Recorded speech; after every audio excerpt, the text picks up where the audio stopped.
बिस्मिल्लाहिर्रहमानिर्रहीम अस्सलाम वालेकुम। जैसा कि आपको पता है कि पाकिस्तान मिनरल इन्वेस्टमेंट फोरम 2025 8 और 9 अप्रैल को जिना कन्वेंशन सेंटर इस्लामाबाद में मुनक्किद हो रही है। अल्हम्दुलिल्लाह अल्लाह पाक ने पाकिस्तान को बेशुमार ख़जानों से और मादिनियात से नवाजा है।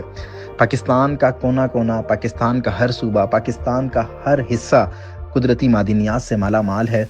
इंशाल्लाह मुझे पूरी उम्मीद है कि इंटरनेशनल लेवल पर बहुत बड़े बड़े इन्वेस्टर्स आएंगे और ये जो हमारी मादिनियात है, जो दुनिया में किसी भी खित्ते में नहीं है, जो दुनिया के किसी मुल्क में भी नहीं है, इससे वो मुस्तफ़ीद होंगे।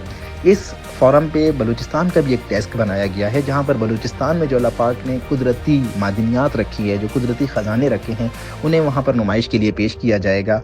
और बलूचिस्तान के ये जो ख़जाने हैं, ये जो नुमाइश हैं, पूरी दुनिया को बताया जाएगा कि देखें बलूचिस्तान में अल्लाह पाक ने कितने अहम ख़जाने और मादिनियात रखी हैं। तो इंशाल्लाह मुझे उम्मीद है कि ये फोरम जो है बलूचिस्तान की तरक्की में अहम किरदार अदा करेगा। ये पाकिस्तान की जो मिनरल इन्वेस्टमेंट फोरम है, ये इंशाल्लाह बलूचिस्तान की तरक्की में अहम किरदार अदा करेगा। बलूचिस्तान में बड़े बड़े इन्वेस्टर्स आएंगे, बलूचिस्तान में अल्लाह पाक ने जो ख़जाने रखे हैं, ये जो मादिनियात रखी है, इससे मुस्तफ़ीद होंगे।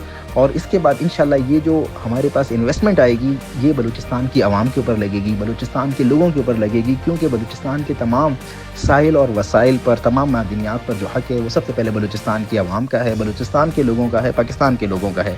तो इंशाल्लाह हम सब ने जो है ना इस फोरम में शिरकत भी करनी है, इस फोरम में अपना हिस्सा भी डालना है और दुनिया को हमने बताना है कि आएँ देखें पाकिस्तान में कितना पोटेंशियल है, पाकिस्तान में कितने अल्लाह पाक ने मिनरल्स रखे हैं, कितने अल्लाह पाक ने पाकिस्तान में ख़जाने रखे हैं। तो इंशाल्लाह ये एक बेहतरीन जो है कॉन्फ्रेंस होगी, बेहतरीन फोरम होगा और इंशाल्लाह इसका जो है असर जो है वो पाकिस्तान और बलूचिस्तान के हर फ़र्द तक पहुँचेगा। पाकिस्तान जिंदाबाद, बलूचिस्तान पाइंदाबाद।